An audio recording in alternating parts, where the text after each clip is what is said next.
السلام علیکم ورحمۃ اللہ وبرکاتہ۔ بسم اللہ الرحمن الرحیم۔ پیارے بچوں، آج ہم سورۃ الانفال کے دونوں رکوعوں کا خلاصہ پڑھیں گے۔ چونکہ ہم نے پہلے دو رکوع مکمل کر لیے تو آج ہم دونوں رکوعوں کا خلاصہ پڑھیں گے۔ سورۃ الانفال اس کی کل 75 آیات ہیں اور 10 رکوع ہیں۔ سورۃ الانفال یہ مدنی صورت ہے، 10 رکوع ہیں اس کے اور 75 اس کی آیات ہیں۔ جی بیٹا، پہلے رکوع میں 2 سوالات ہیں۔ پہلا سوال کہ مومنوں کی کیا صفات بیان کی گئی ہیں، تو اس سبق میں مومنوں کی 5 صفات بیان کی گئی ہیں۔ کون کون سی ہیں وہ؟ 1، انما المؤمنون الذین اذا ذکر اللہ وجلت قلوبهم۔ مومنوں کی پہلی صفت یہ کہ جب اللہ تعالیٰ کا ذکر کیا جاتا ہے تو ان کے دل ڈر جاتے ہیں۔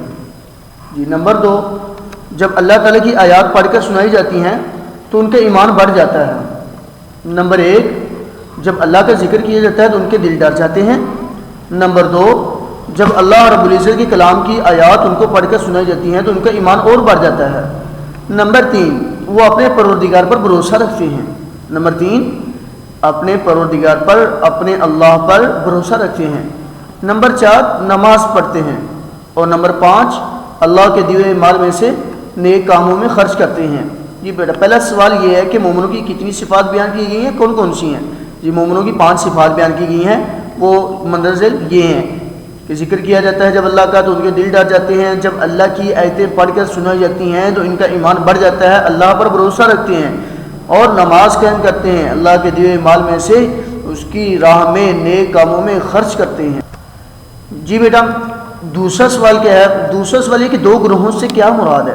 سورۃ الانفال میں 2 گروہوں سے کیا مراد ہے، یا سورۃ الانفال میں کتنے گروہوں کا ذکر ہے، یا کون کون سے وہ 2 گروہ ہیں جن کا سورۃ الانفال میں ذکر ہے؟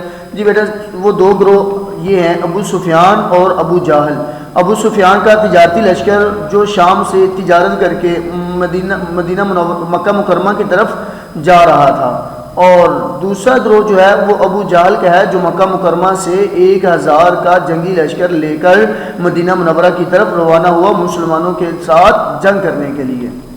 جب آپ کو سوال ہے کہ 2 گروہوں سے کیا مراد ہے، یا احدی الطائفتین کی تفصیل لکھیں، یا احدی الطائفتین سے کیا مراد ہے، تو آپ اس میں یہی لکھیں گے کہ ابو سفیان کا گروہ، ابو سفیان کا تجارتی لشکر جو شام سے تجارت کر کے مکہ مکرمہ لوٹ رہا تھا، اور دوسرا ابو جہل کا جنگی لشکر جو مکہ مکرمہ سے جنگ کے لیے مدینہ منورہ کی طرف روانہ ہوا۔ جی بیٹا، دیکھ لیں ہم نے الفاظ میں نہیں کیے تھے، الفاظ میں بھی اچھے طریقے سے دیکھ لیں، ان کو یاد کر لینا۔ الانفال مال غنیمت، انفال نفل کی جمع ہے، نفل کہتے ہیں زائد چیز کو، ایک زائد چیز، تو الانفال کا معنی کیا ہے؟ مال غنیمت۔ اصلحوا ذات بینکم، اپنے آپس کے تعلقات درست کرو، اپنے آپس کے تعلقات درست کرو۔ واجلت ڈرتے ہیں یا ڈر جاتے ہیں، واجلت کا معنی کیا ہے؟ ڈرتے ہیں یا ڈر جاتے ہیں۔ کارہون ناگواری محسوس کرنے والے، کارہون ناگواری محسوس کرنے والے۔ یساقون وہ ہانکے جاتے ہیں، یساقون وہ ہانکے جاتے ہیں۔ احدا ایک مؤنث، دابرہ جڑ۔ تستغیثون تم فریاد کرتے ہو، تستغیثون تم فریاد کرتے ہو۔ مردفین لگاتار آنے والے۔ غیر ذات الشوکہ بغیر کانٹے کے یا بغیر اسلحے اور قوت کے۔ جی بچے، دوسرے چیپٹر میں دوسرے رکوع میں پہلا سوال یہ ہے کہ سورۃ الانفال میں اللہ رب العزت کے کن انعامات کا ذکر ہے؟ تو اس کے شروع میں ہی اللہ رب العزت نے بیان کیے، دوسرے رکوع کے شروع میں دیکھیں کہ اذ یغشیکم النعاس امنۃ منہ، کہ اللہ رب العزت نے جنگ کے روز اپنی طرف سے انہیں نیند کی چادر اڑا دی ان کی تسکین کے لیے، کہ جب اس نے تمہاری تسکین کے لیے اپنی طرف سے تمہیں نیند کی چادر اڑا دی۔ نمبر 1 کیا ہے؟ سکون کے لیے، تسلی کے لیے، تسکین کے لیے اللہ رب العزت نے کیا کیا؟ نیند کی چادر اڑا دی۔ نمبر 2، آسمان سے پانی برسایا۔ وَيُنَزِّلُ عَلَيْكُم مِّنَ السَّمَاءِ مَاءً، اللہ رب العزت نے آسمان سے کیا کیا؟ پانی برسایا۔ کس لیے؟ لِيُطَهِّرَكُم بِهِ، تاکہ تم کو اس سے نہلا کر پاک کر دے، تاکہ تم کو اس سے نہلا کر پاک کر دے۔ اور کس لیے پانی برسایا؟ وَيُذْهِبَ عَنكُمْ رِجْزَ الشَّيْطَانِ، تاکہ شیطانی نجاست کو بھی تم سے کیا کر دے؟ دور کر دے، شیطانی نجاست تم سے دور کر دے. ایک تو آسمان سے پانی اس لیے برسایا تاکہ تم کو نہلا کر پاک کر دے اور شیطانی نجاست کو بھی تم سے دور کر دے. نمبر 3 وَلِيَرْبِطَ عَلَىٰ قُلُوبِكُمْ اور تاکہ تمہارے پاؤں کو جمائے رکھے. وَلِيَرْبِطَ عَلَىٰ قُلُوبِكُمْ تمہارے دلوں کو مضبوط کرے. وَيُثَبِّتَ بِهِ الْأَقْدَامَ اور تمہارے پاؤں جمائے رکھے. تو اس آیت میں ٹوٹل 5 انعامات بیان ہوئے ہیں. نمبر 1 تسکین کے لیے تم پر نیند طاری کر دینا. نمبر 2 آسمان سے پانی برسایا تاکہ نہلا کر پاک کر دے. نمبر 3 شیطانی نجاست کو دور کر دے. نمبر 4 تمہارے دلوں کو مضبوط کر دے. اور نمبر 5 تمہارے پاؤں جمائے رکھے.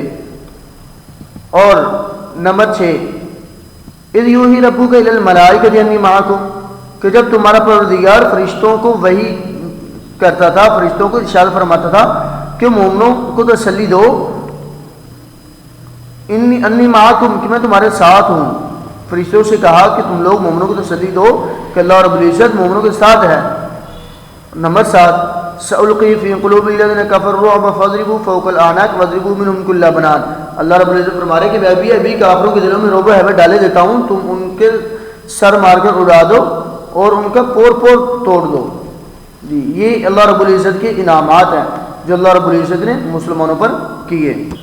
جی بچے دوسرا سوال اس میں یہ ہے کہ جنگ کے دوران جنگ مسلمانوں کو کیا ہدایت ہے. یعنی کہ اللہ رب العزت فرمایا کہ جب دشمن سے مقابلہ ہو تو اس وقت مومنوں کو دشمن سے پیٹھ نہیں پھیرنی چاہیے سوائے 2 صورتوں کے, متحرفا للقتال یا متحیزا الی فئۃ, یعنی جنگ کے لیے کنارے کنارے چلے یعنی حکمت عملی سے دشمن کو مارے یا اپنی فوج سے جا ملنا چاہے. ان دونوں صورتوں کے علاوہ جنگ سے پیٹھ پھیرنا حرام ہے. یا ایھا الذین آمنوا اذا لقیتم الذین کفروا زحفا فلا تولوهم الادبار, مومنوں جب کفار سے تمہارا میدان جنگ میں مقابلہ ہو تو ان سے پیٹھ نہ پھیرنا. بیٹا آخری سوال یہ ہے کہ کفار کو کیا تنبیہ کی گئی. تو آخری سوال کا جواب یہ ہے کہ کفار کو تنبیہ کی گئی کہ اگر تم فتح چاہتے ہو تو فتح تو تمہارے پاس آ چکی ہے, اور اگر تم اپنی حرکتوں سے تم اپنے افعال سے باز آتے ہو تو یہ تمہارے لیے بہتر ہے, اور اگر تم دوبارہ نافرمانی کرو گے تو ہم بھی تمہیں دوبارہ عذاب دیں گے. اور تم اس گمانڈ میں نہ رہنا کہ ہمارے پاس باری بھرکم فوج ہے, اسلحے سے لیس ہیں, ہم تو ایٹمی پاور ہے, ایٹمی طاقت ہے. تو اپنے ایٹمی طاقت ہونے کے گمانڈ میں نہ رہنا, اللہ رب العزت تو مومنوں کے ساتھ ہیں. اوکے بیٹا اس کو اچھے طریقے سے یاد کر لیجیے گا. اوکے بھائی السلام.